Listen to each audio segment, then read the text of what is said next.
Let us begin by asking a question. What would have happened to a child of 170 IQ born into a Paleolithic family at the time of, say, the cave paintings of Lascaux? Well, quite obviously, even if he was as intelligent as Professor Wiener, he could have hardly developed cybernetics at that period. He could have been nothing except a hunter and a food gatherer. There was no other opportunity for him to be anything else. And now the interesting fact is, of course, that the biologists assure us that physiologically, anatomically, we are very much the same as we were 20,000 years ago, and that we are using fundamentally the same equipment as the Aurignacian man to produce incredibly different results. That we have, in the course of these 20,000 years, actualized an immense number of things which, at that time and for many, many centuries thereafter, were wholly potential and latent in man. And this, I think, gives us reason for tempered optimism in regard to the future. I think there are still a great many potentialities of a desirable kind, of course also of an undesirable kind, but I think there are still great potentialities for rationality, for affection and kindliness, for creativity, still lying latent in man. And it may be, since everything has speeded up so enormously in recent years, it may be that we shall find methods for going almost as far beyond the point where we have reached now.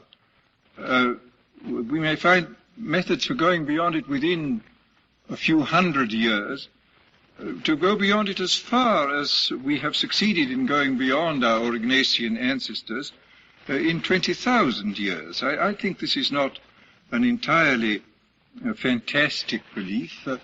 The neurologists assure us that no human being has ever made use of more than perhaps as much as 10% of all the neurons in his brain. And perhaps, if we set about it in the right way, we may be able to produce extraordinary things out of this strange piece of work that a man is. Well, there are, of course, geneticists who talk about the possibilities of eugenics, and quite clearly it would be possible to breed a more efficient type of man. But I think this is so far out of any question of practical politics at the moment that it's not worth discussing. And also, at present, we really don't know what to breed for. The most that we can say is that there are certain undesirable things which we would like to breed against, but when it comes to the positive side, we don't, I think, know enough to be practical geneticists yet. So I won't talk about that at all, but consider what can be done with the kind of human beings that we are at present. Now, I would think that one of the most important things we have to think about in relation to human beings and to the possibility of actualizing more of our desirable potentialities, one of the important points which we should stress, I feel, more than we do now, is the fact of human differences. Now, human differences are in their way just as important as human similarities.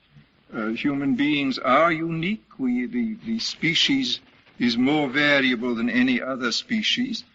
And every type of human being, every individual who can be, of course, he can be categorized as continuous in a system of continuous variables within a three-pole system. Every individual has a right to his own place in the system and a right to develop according to his own constitution and temperament. And I think that this we shall find increasingly is a matter of very great importance in getting the best out of human beings. That is to say, recognizing the fact of their intrinsic difference and trying in each case to work out means by which every individual can be helped to actualize his potentialities in his particular place in the general scheme of human beings. Now, of course, this fact has been recognized from time immemorial that no single one ideal is suitable for all human beings. After all, within the Christian tradition, we have the two ideals of the way of Martha and the way of Mary, the way of action and the way of contemplation. And within the Oriental framework, we have, I think, a rather more realistic division of human beings, where there are three main ideals. In the Bhagavad Gita, Krishna says that there are three ways of coming to enlightenment, to salvation. There is the way of bhakti, the way of devotion. There's the way of karma yoga, the way of selfless action. And there is the way of jnana yoga, the way of contemplation. And these three polar extremes correspond very closely, I think, to some of the most recent ideas about the categorizing of human beings. They correspond to the French idea, which was popular in the earlier half of the 19th century, of the three types, what was called the digestive type, the muscular type, the cerebral type, and correspond closely to the idea of the three poles of possible viable human variability, which Sheldon has outlined, the endomorph, mesomorph, and ectomorph. And I think we shall find that probably in due course it will be found valuable to develop types of differential education for children certainly for those at the extreme limits of these polar distinctions. We, after all, now have seen the value of differential education in regard to both to the intellectually highly gifted and to the intellectually under-gifted. But I think we shall find it valuable to have differential education, not merely, so to say, on the vertical level, but also on the horizontal level. That it will be useful to take children according to their nature of their temperament and give them slightly different kinds of training. One of the valuable things, I think, will be to so to say, temper the wind to the shorn lamb, above all, not to plunge the extreme, linear, thin, sensitive, introverted child into the midst of husky, extroverted mesomorphs, which causes a great deal of suffering on the part of the child. And there are, of course, we live in a world where people like Freud have said that extroversion is the way of health for everybody. Well, this is obviously simply not true. That it happened to be true for Freud, who was an extremely driving kind of extrovert, but it is not true for very many people. And in fact, we see throughout civilization, various histories of civilization, that extremely ingenious devices have been made, for protecting the introvert from his too violent fellows, and also for finding means for providing safety valves and outlets for the violent people, aggressive people, without their doing too much harm to other people. After all, the whole monastic system was, in a sense, a device for saving the valuable introverted people from too much contact with the feudal classes, and devices like the Teutonic Knights and the Templars were methods for canalizing these tremendous aggressive energies of these types of people into ways which, though they might be harmful for infidels, were not harmful for their own societies. And these were very ingenious devices, which I think we can certainly profitably imitate in our own way. Now, before I go on to the problems of education, I would like to talk about some ways of developing, of actualizing desirable potentialities, which may have nothing to do with education at all. These are the ways which are essentially chemical and pharmacological. 2 or 3 years ago, it was announced that the Russian Academy of Sciences was engaged on a 5-year plan to try to improve intellectual efficiency by pharmacological means. Now, this sounds a little fantastic, but I have talked to pharmacologists about this matter, and a number of them say that it's probably quite possible, that it may be possible to, by pharmacological means, which will do no harm to the organism as a whole, to increase the span of attention, to increase the powers of concentration, perhaps to cut down on the necessity for sleep, and various other things, which may lead to a very considerable increase in general mental efficiency. Seeing the extraordinary rate at which pharmacology is advancing at the present time, I would not be at all surprised if within the next 10 or 20 years something of this kind did become possible, and that it may be conceivable that people will be made mentally more efficient by pharmacological means. But then there is another possibility, which is this, that somebody may discover a really good euphoric, something which will make people feel happy without damaging their physical organism. Well, psychologically, we know what the two best conditions for effective accomplishment are. The most favorable condition is crisis. People in crisis will do the most extraordinary things, but you can't keep up crisis. The whole essence of crisis is it lasts for a very short time. If it lasts for too long, then it becomes excessive strain and people break down under it. But the other condition under which people function at a very high level in general is a condition of happiness.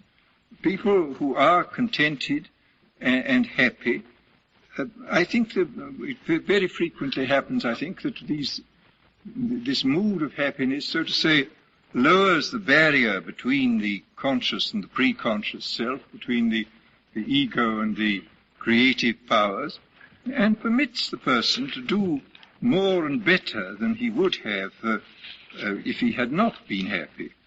And also, there are other points here. I think that we may find that if we have a good and completely harmless euphoric, that actually people may be more moral. Bertrand Russell has pointed out frequently that contented and happy people are generally much more virtuous and kindly than unhappy people. And that here again we may see in an indirect way this the pharmacological advances contributing to the realization, the actualization of desirable potentialities. Well, now let's come to the problem of education.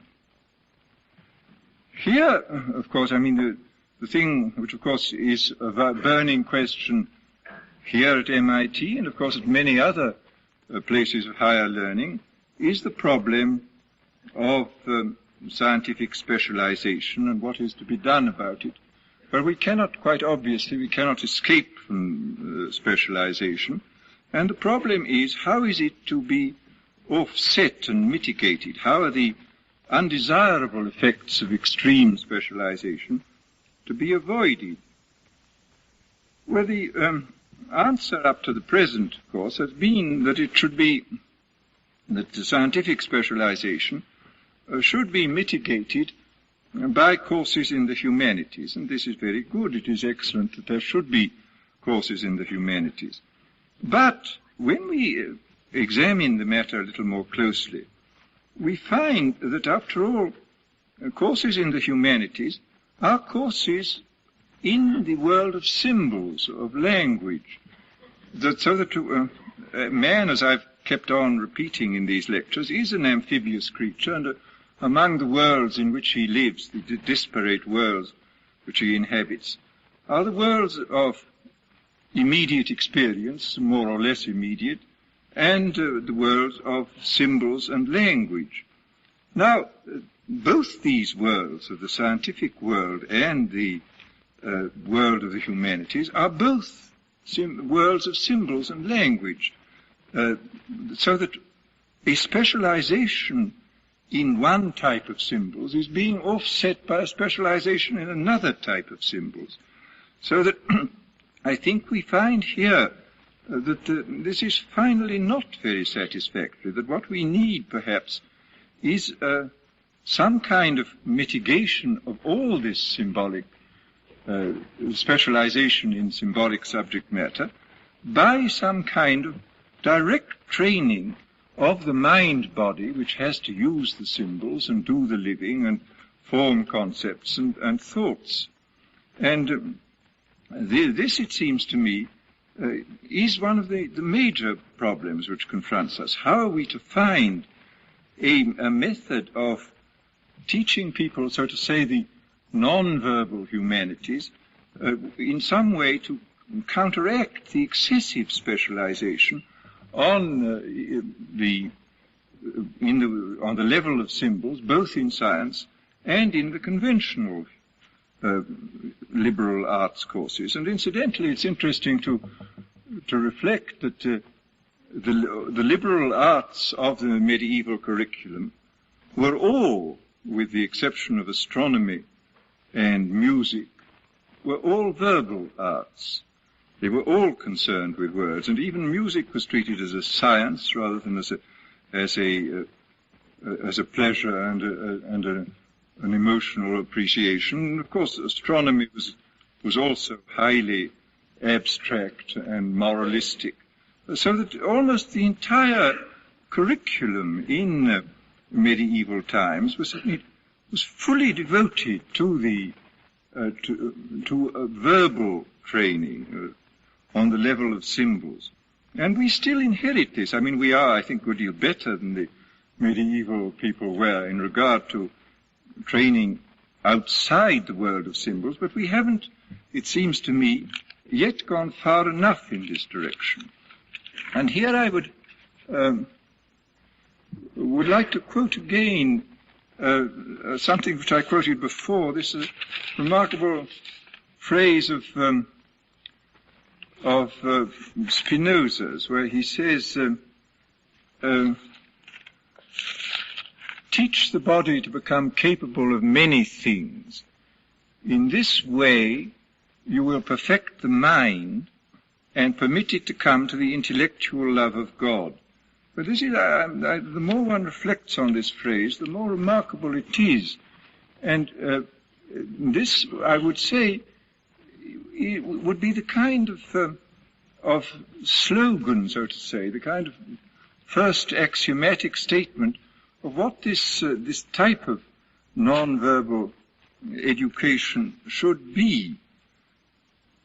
Well, now let's consider the ways in which we could apply this kind of non-verbal humanistic education to human beings.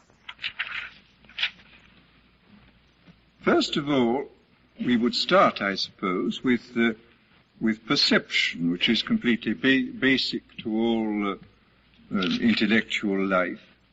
I mean, I think all good thinking, good feeling, good willing are finally dependent upon good perception. And we do remarkably little, I think, in the way of training the perceptions. We do something in the realm of music, we do quite a lot in the realm of music. We don't do very much in regard to the other special senses. We don't do very much, I think, in the realm of seeing, which is probably is the most important area of perception, the one which we make use of the most. And there is plenty of work which has been done, which indicates that a proper training in the perceptions, a training above all in seeing, can be of great value to people.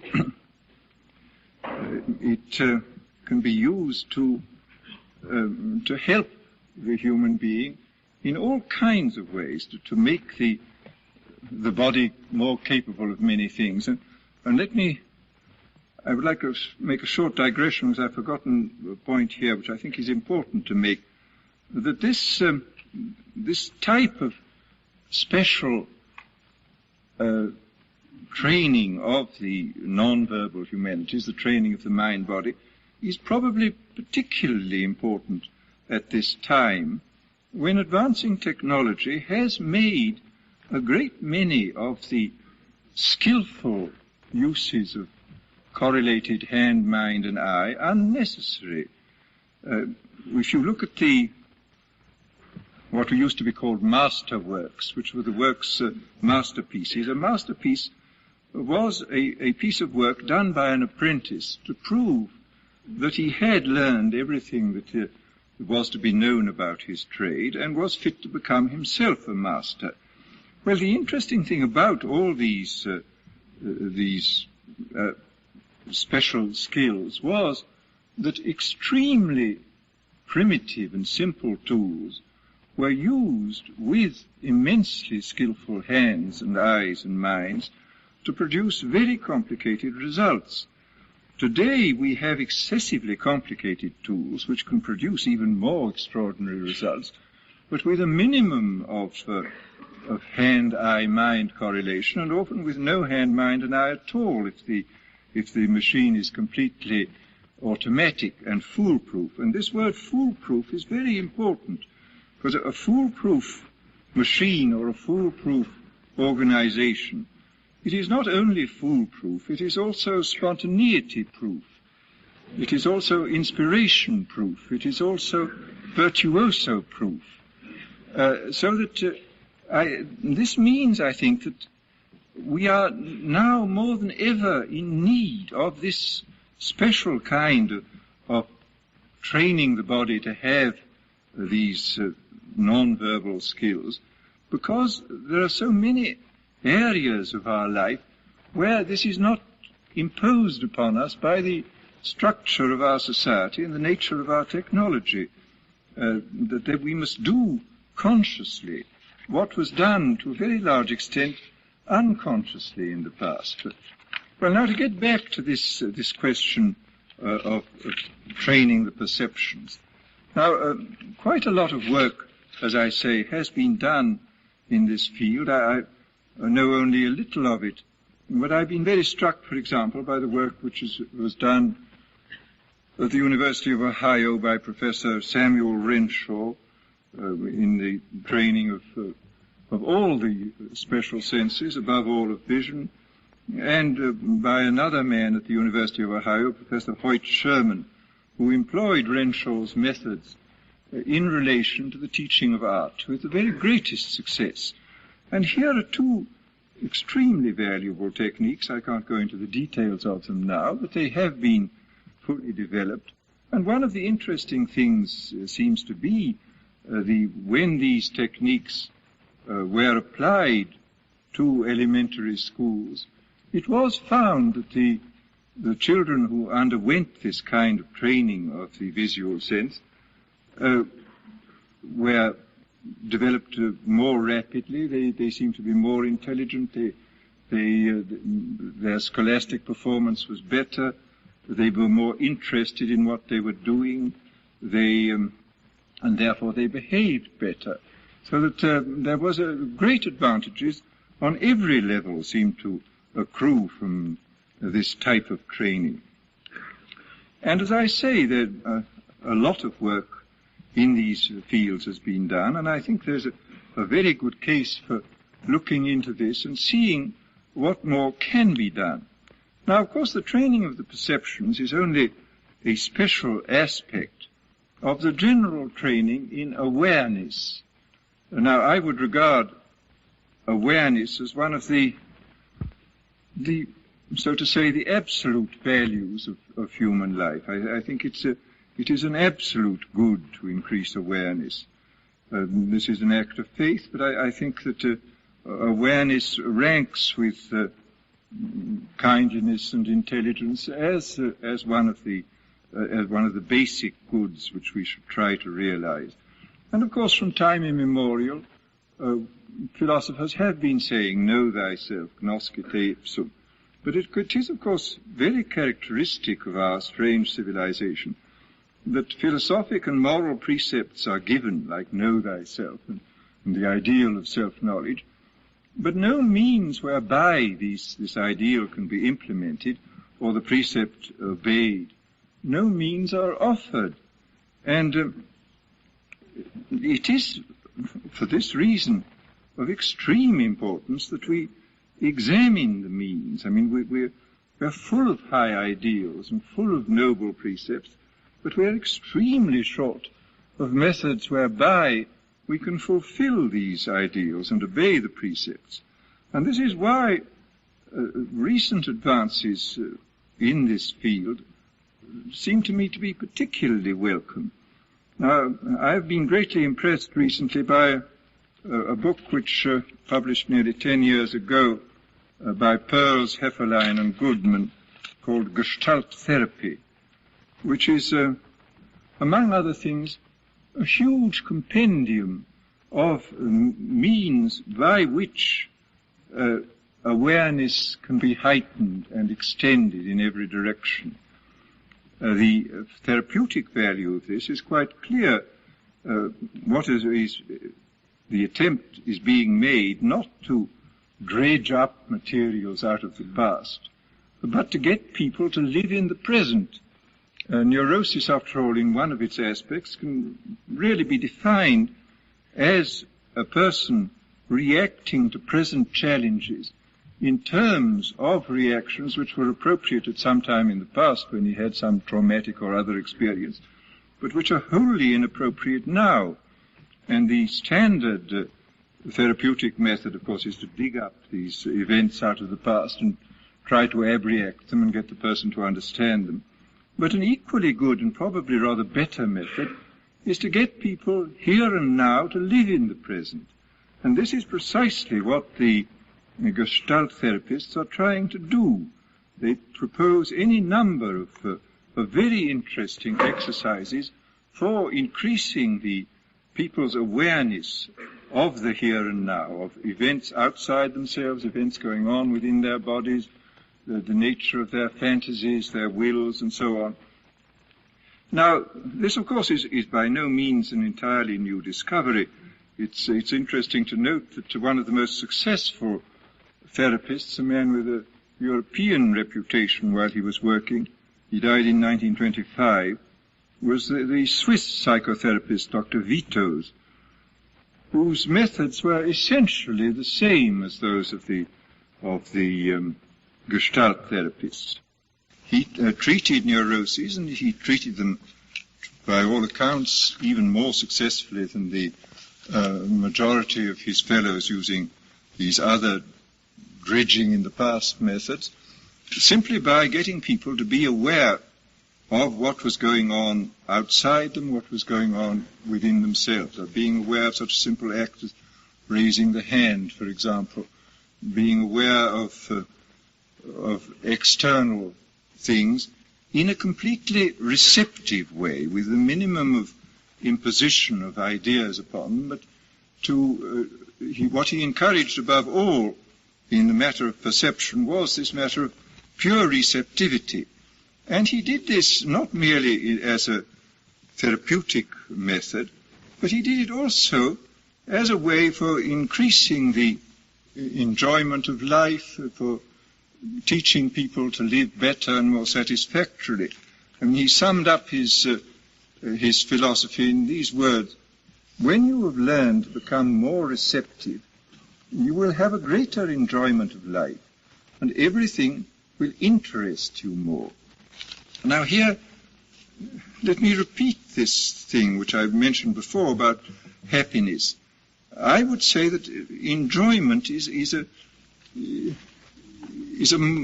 categorical imperative, in this sense that if we can be interested in things and enjoy them, we shall be freed from many of the temptations of delinquency. Here again, Russell has underlined the fact that this chronic boredom in which so many people live certainly encourages too small-scale delinquency, and probably also even encourages the fact that people still tolerate the idea of war, because war is so exciting that it's an immense relief from the boredom of ordinary life.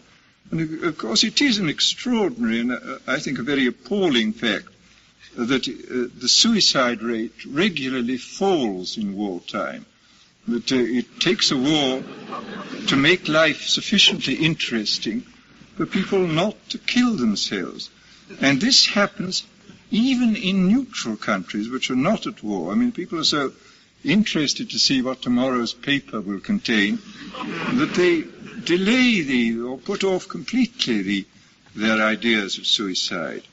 And it's a terrible thing that it requires a war to make life seem worthwhile and meaningful to immense numbers of people for whom the ordinary humdrum life of peace seems unutterably boring, and who therefore require some kind of delinquency to liven things up.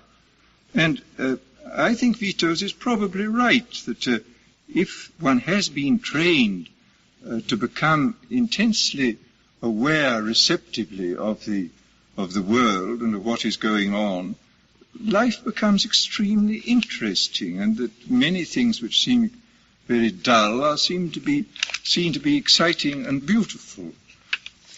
And this I do think is a very important point. Well, there of course are other areas in which awareness can be trained. I think the whole area of imagination is one which we do very little to train now, and it is an area of immense importance. Very valuable work has been done in this field by Herbert Reed in his Education Through Art. This is a very remarkable book which shows how the faculties of imagination can be trained in such a way as to foster the creativity of the person who trains them. And in Gestalt therapy, we find many recipes for the training of the imagination. And there are a number of other books that I happen to have read. I'm sure there are many more that I haven't read. I know an excellent little book, for example, for the training of the imagination of children. It's called Imagination Games by a man called DeMille, which is extremely useful as showing, first of all, how to get children to use their imagination to get more fun out of life, but also, what is very, very valuable, is to show them how to use their imagination in a preventive and therapeutic way, so that they can get out of all kinds of obsessive and painful situations. I mean, for example, a simple device would be, in relation to some grown-up of whom they're frightened, where they can use their imagination in such a way that they can make this grown-up in their fancy perform ridiculous acts, climb on trees like monkeys. They can multiply them, have 20 of them dancing a jig. They can finally throw them into the sea in their imagination. And this is a very valuable procedure which will certainly help a great many children to get out of many of their fears. And in the same way, in Gestalt therapy, there are many exercises of the imagination designed precisely to decondition oneself, to get out of the obsessive ruts which we tend to have been pushed into by our education. And this is an immensely powerful instrument which can be used to help us in innumerable ways. Well, then let me very briefly touch on another exercise, another technique of awareness, which is a technique which John Dewey greatly recommended. It is a technique devised by the late F.M. Alexander, which is a technique of being aware of what Alexander called the use of the self, of being aware of the wrong use of the self, and of taking lessons in the right use, which, again, is too complicated to describe at length. But Dewey was so convinced of its enormous value that in one of the prefaces that he wrote to Alexander's books, he says that Alexander's technique is to education what education is to life in general. It proposes an ideal and provides means whereby that ideal can be realized. But this is obviously extremely high praise. And yet the extraordinary fact is that although Dewey has had an immense influence on education and the minds of educators in general, nobody has paid the slightest attention to this, and that Alexander remains almost unknown. I'm glad to say there is in this area a tiny oasis of Alexanderism at Tufts University, and where some quite interesting research, very interesting research, is going on in relation to his work. But it seems very strange that a method so highly recommended by this man who, after all, produced a revolution in education, John Dewey, should have been so totally neglected. Now, finally, before I leave this subject, let me say that I've mentioned the Gestalt therapy and the work of Vitos in our century, but actually, of course, these kind of techniques go back to an enormous distance into the past, above all in Oriental literature. One can find, for example, there's an extraordinary tantric text, which I suppose goes back, I don't know, probably to the beginning of our era, where the text is introduced by a kind of interview between Shiva and his divine consort, Parvati, the goddess. And the goddess asks him, what is the secret of your kind of enlightened consciousness? And he answers by giving her a list of 118 exercises in consciousness, which will help to go forward into this ultimate transforming consciousness. They are exercises in psychology for the purpose of developing the end products of what Kumaraswamy called ontology, the science of the self with a large S, the science of the pure ego, the science of the Atman. And in these exercises, which outline methods for becoming conscious of every type of human activity, even down to sneezing and eating and going to sleep, he suggests, so he anticipates almost everything that Vitos and the Gestalt therapists have done, and it provides a sort of complete curriculum, actually, this of what can be done in this field for developing the mind-body, for teaching the body, or we should better state the mind-body, to become capable of many things, as Spinoza put it. Well, now we have to go on to a very important point, which is the problem of actualizing benevolence, actualizing love and kindliness, and if possible, preventing the opposites from being actualized. This, of course, is one of the major problems which has always confronted every society. How do we encourage love and benevolence, and how do we prevent these impulses to violence and brutality from breaking out and doing their appalling harm?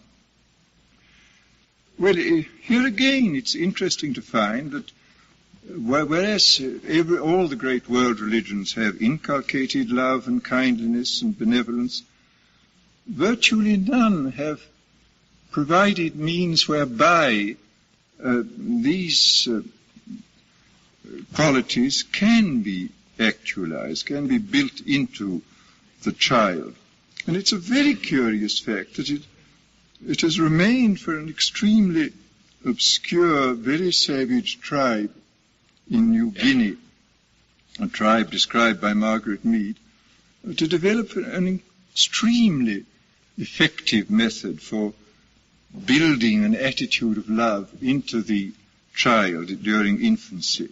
Margaret Mead describes these methods of the Arapesh.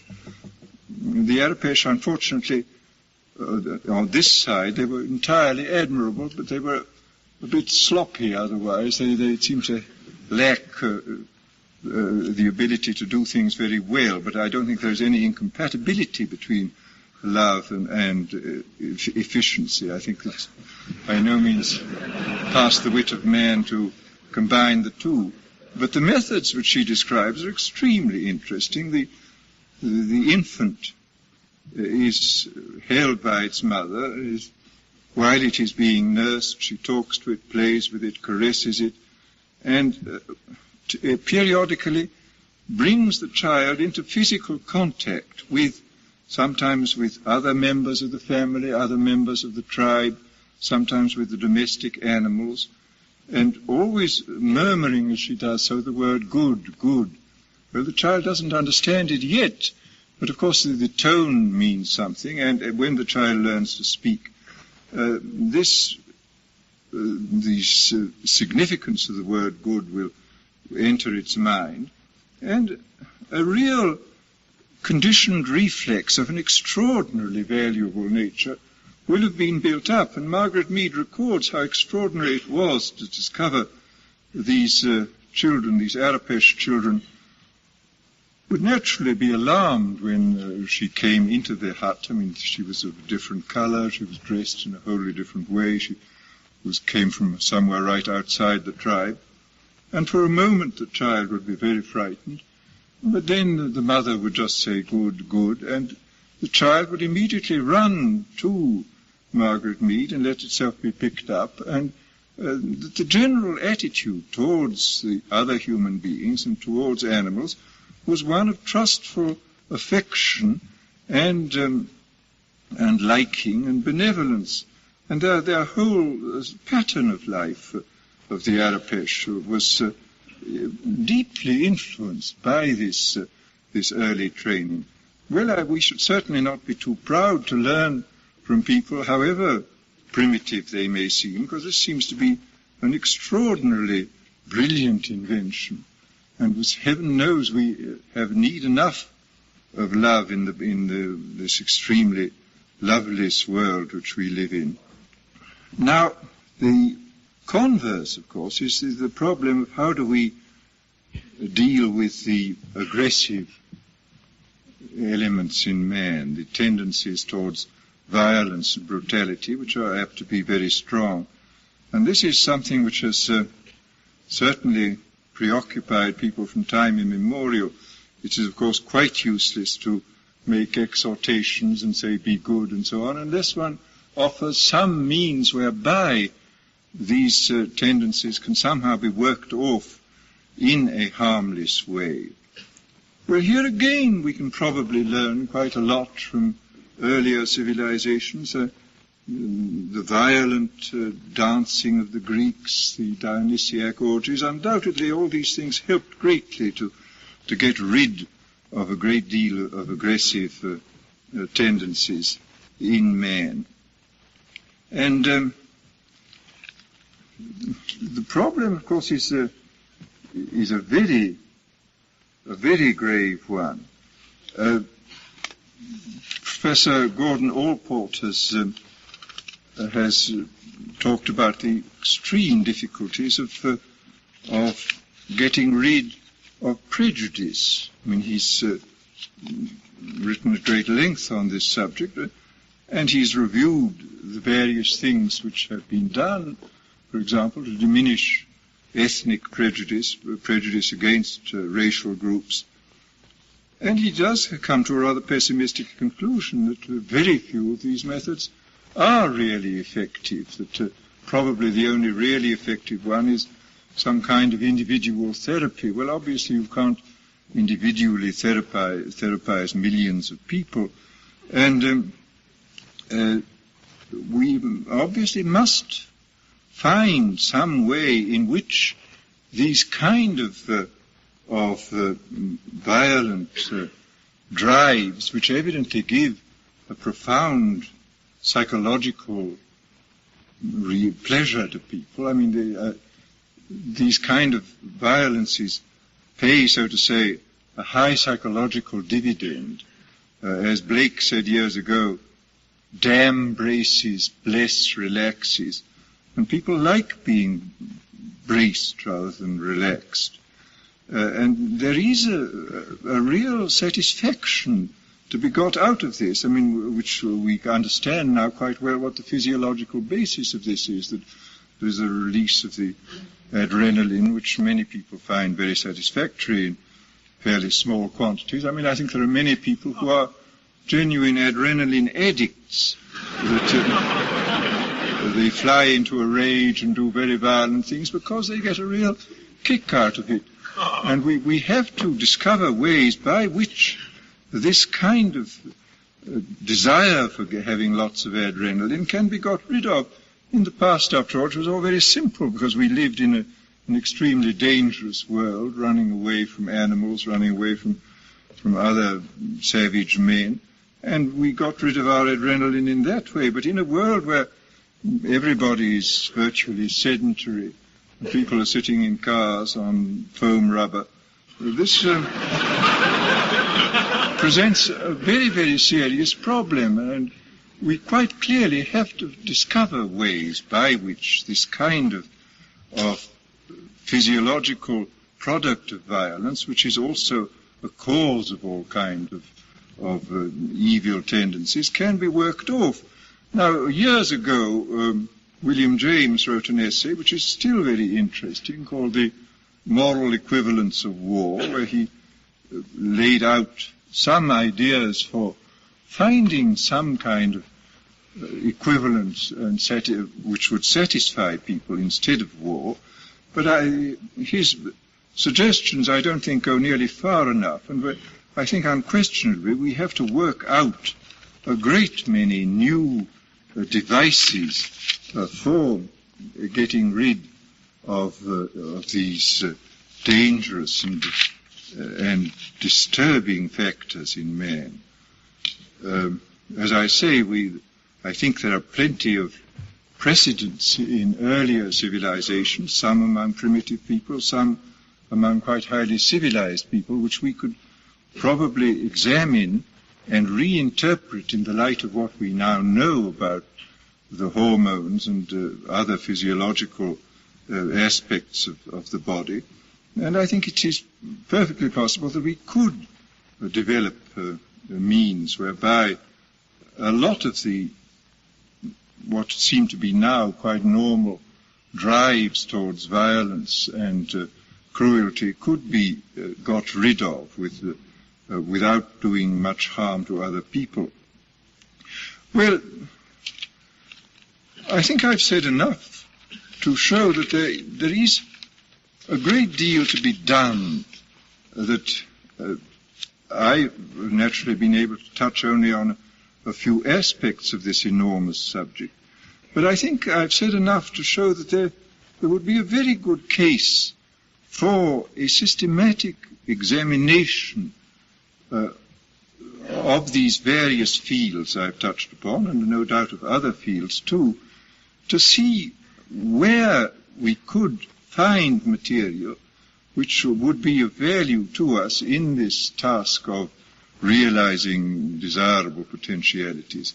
I could envisage one of the big foundations, for example, setting up a research project. I don't think it would be necessarily very expensive, simply for examining what has been found empirically to work in these various fields. They would have to be prepared to look into material which wasn't exclusively scientific. Some of it would seem rather queer and phony and primitive. But after all, truth lives at the bottom of a well, and the well is very often muddy. And we mustn't be put off by the mud, because the truth may be sitting there. And my own feeling is that if this were looked into, if all the empirical findings were found, if the general principles underlying the findings were determined, because undoubtedly there are general principles underlying these different methods of helping people to realize their potentialities. And then if systems could be worked out experimentally whereby these findings could be applied on every level of education, from the kindergarten upwards to the grave,